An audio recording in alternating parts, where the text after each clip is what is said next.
Radhe Radhe everyone. आज की video में हम जानेंगे कि माघ स्नान कैसे किया जाता है और माघ स्नान की पूजा विधि क्या होती है। तो माघ स्नान देखिए, जिस तरह से हम कार्तिक स्नान करते हैं ना, ठीक उसी तरह से माघ स्नान किया जाता है। माघ के महीने में माघ स्नान करने का और माघ के महीने में व्रत करने का बहुत अधिक पुण्य फल मिलता है। माघ का जो महीना होता है वो श्री हरि विष्णु भगवान को समर्पित होता है। श्री हरि विष्णु भगवान की महीने में पूजा की जाती है और तिल के दान का बहुत अधिक महत्व होता है माघ के महीने में। जब आप माघ स्नान करें तो तिल पहले ही आप थोड़ी ज़्यादा मात्रा में मंगवा के रखें, क्योंकि पूजा में भी हमें रोजाना तिल चाहिए होंगे। और माघ स्नान इस वर्ष यानी 2023 में 7 जनवरी से शुरू हो रहा है। तो माघ स्नान करने के लिए हम क्या करते हैं कि 7 जनवरी से सुबह हमें जल्दी उठना है।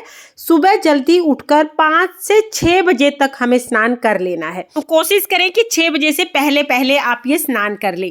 स्नान करने के बाद हम क्या करेंगे, तुलसी जी के गमले को अच्छे से साफ कर लेंगे। उसके बाद हमें सबसे पहले तुलसी जी का पूजन करना है। देखिए, श्री हरि विष्णु भगवान को तुलसी अति प्रिय है। तो जैसे कार्तिक के महीने में तुलसा पूजन का विशेष महत्व था, उसी तरह से माघ स्नान में भी तुलसी पूजन किया जाता है।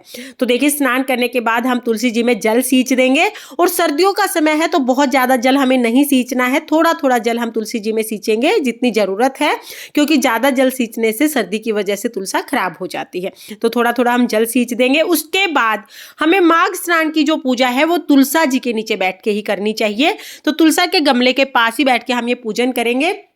पहले दिन जब हम पूजन करेंगे तो हम तुलसा जी के गमले में हल्दी से स्वास्तिक बना देंगे। देखिए, हल्दी से जब आप स्वास्तिक बनाते हैं ना, तो एक तो स्वास्तिक जो चिन्ह है वो बहुत ही शुभ चिन्ह माना जाता है। हिंदू धर्म में स्वास्तिक का बहुत अधिक महत्व है। अगर आप बाहर पूजन कर रहे हैं, गणेश जी का पूजन आप नहीं कर पा रहे हैं पहले, तो स्वास्तिक के रूप में भी हम गणेश जी का पूजन कर लेते हैं।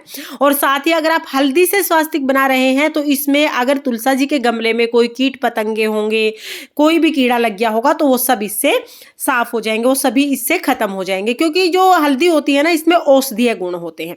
इसके बाद देखिए, हम अगर आपके पास शालिग्राम भगवान है तो तुलसा जी के नीचे ही आप शालिग्राम भगवान को विराजमान करा दें।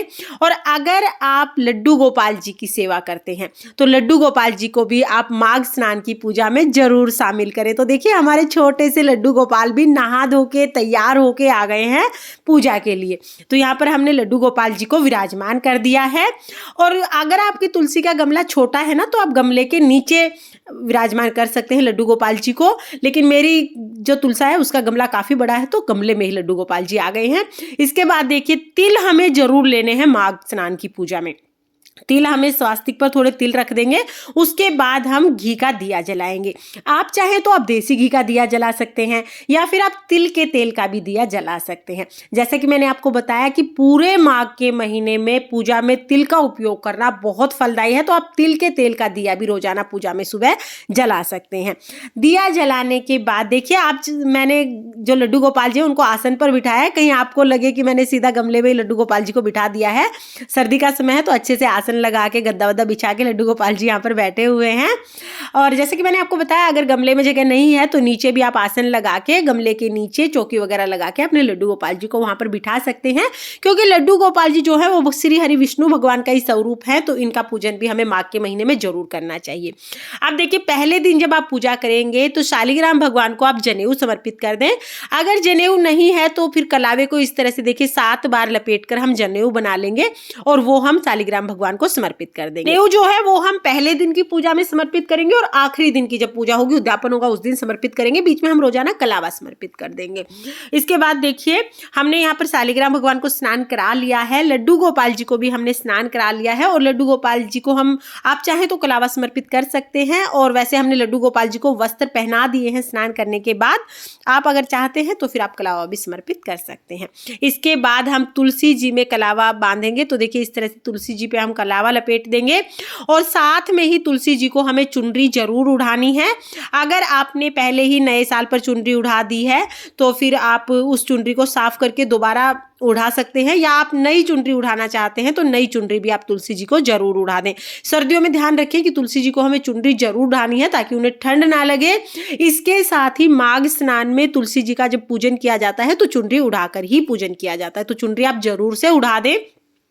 और अब देखिए हम तिलक कर देंगे। तो शालिग्राम भगवान को हम यहाँ पर चंदन से तिलक करेंगे, लड्डू गोपाल जी को चंदन से तिलक करेंगे और तुलसी जी को, तुलसी माता को हम यहाँ पर रोली से तिलक करेंगे। तो यहाँ पर देखिए तुलसी माता को हम रोली से तिलक कर देंगे। इसके साथ ही हमें तिल जरूर समर्पित करने हैं। तो यहाँ पर हम भगवान शालिग्राम जी को, लड्डू गोपाल जी को, तुलसी जी को, सभी को तिल समर्पित कर देंगे। देखिए वैसे तो माघ स्नान किसी भी पवित्र नदी में जाके किया जाता है, लेकिन आजकल की बिजी लाइफ में पूरा 1 महीना नदी में जाके स्नान करना पॉसिबल नहीं हो पाता है। तो आप अपने घर पर ही बहुत आसानी से माघ स्नान कर सकते हैं। जैसे कि मैंने आपको बताया कि माघ के महीने में सुबह सुबह जल्दी उठकर 5 से 6 बजे तक आप स्नान कर ले और उसके बाद आप तुलसा जी का और श्री हरि विष्णु जी का पूजन करें। आप देखिए हमने तिल समर्पित कर दिए हैं। सभी को तिल समर्पित करने के बाद अगर आपके पास फूल हैं तो आप फूल समर्पित कर दीजिए, फूल नहीं है तो कोई बात नहीं, बगैर फूल के भी आप पूजा कर सकते हैं। देखिए पूजा में आपके भाव सबसे ज़्यादा महत्वपूर्ण होते हैं। सामग्री कम या ज़्यादा हो इससे उतना फर्क नहीं पड़ता है, भगवान आपका भाव चाहते हैं, सामग्री की इतनी महत्वता नहीं होती है। तो जो भी सामग्री आपके पास अवेलेबल है आप उससे पूजन करें। बस इतना ध्यान रखें कि तिल आप जरूर ले आएं। और देखिए जब आप पूजा करेंगे तो जो दिया आपने जलाया है उसमें भी आप तिल जरूर समर्पित कर दें। ये मैं बताना भूल गई थी, डालते हुए आपने देखा होगा, क्योंकि जितने तिल चटकते हैं ना, कहते हैं उतने हमारे कष्टों का निवारण होता है। तो तिल आप इस दिए में जरूर जरूर डाल दें। सभी को फूल समर्पित करने के बाद फिर हम भोग समर्पित करेंगे।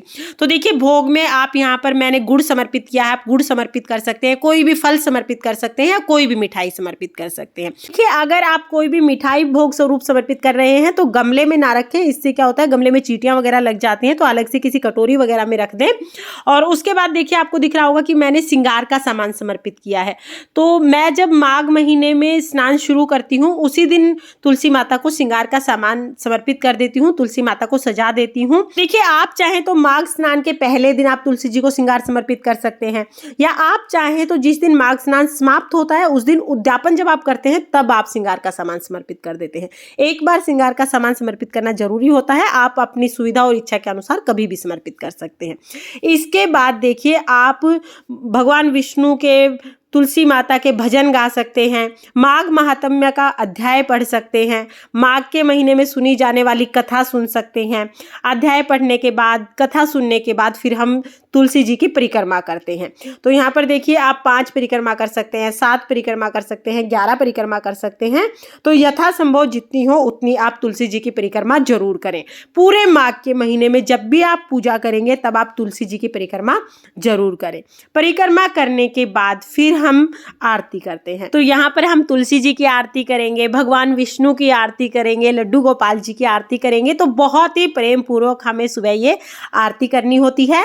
इस तरह से हम माघ स्नान की पूजा करते हैं। फ्रेंड्स माघ स्नान करने से हमारे सभी प्रकार के पापों का निवारण हो जाता है, इसलिए जीवन में एक बार आप जरूर माघ स्नान करें। और माघ के महीने में हो सके तो एक दिन आप किसी भी पवित्र नदी में जाकर स्नान जरूर करके आएं।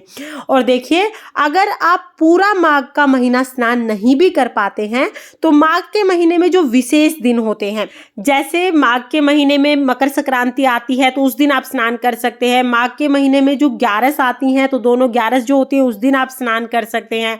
माघ पंचमी को आप स्नान कर सकते हैं, माघ पूर्णिमा को आप स्नान कर सकते हैं। तो माघ के महीने में जो विशेष दिन आते हैं उन दिनों में आप माघ स्नान करके भी आप पुण्य प्राप्त कर सकते हैं। देखिए पूरे माघ के महीने का पुण्य फल तो आपको पूरे माघ के महीने स्नान करने से ही मिलेगा, लेकिन अगर आप इन विशेष दिनों में स्नान करते हैं तो उससे भी आपको माघ स्नान का बहुत अधिक फल प्राप्त होता है। और देखिए मैं एक बार फिर बता देती हूँ कि माघ स्नान में एक तो ठंडे जल से स्नान करते हैं, दूसरा ये है कि सुबह जल्दी उठकर 6 बजे से पहले पहले हमें स्नान कर लेना होता है।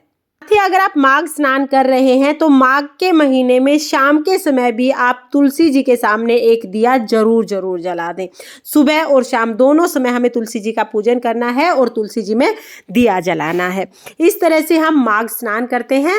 पूरा माघ स्नान करने के बाद फिर इसका उद्यापन किया जाता है। उद्यापन कैसे करना है इसका वीडियो भी चैनल पर है, आप वहां से देखकर उद्यापन की विधि जान सकते हैं। और अगर आप चाहें तो भगवान विष्णु का पूजन आप घर के मंदिर में जहाँ रोजाना पूजा करते हैं वहां कर लीजिए, और तुलसी जी का पूजन आप सुबह बाहर जहां पर भी आपकी तुलसी जी विराजमान है वहां पर आप कर सकते हैं।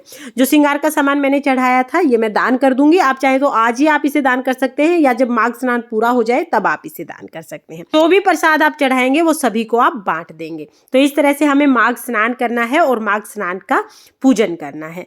फ्रेंड्स, अगर आपको ये वीडियो पसंद आई हो, वीडियो अगर आपके लिए थोड़ी बहुत भी यूजफुल हो, तो प्लीज़ वीडियो को लाइक करना और अपने फैमिली फ्रेंड्स के साथ शेयर जरूर करना। हो सकता है कि वो माघ स्नान करना चाहते हो। तो फिर मिलते हैं किसी और वीडियो के साथ, तब तक के लिए जय श्री कृष्णा, राधे राधे।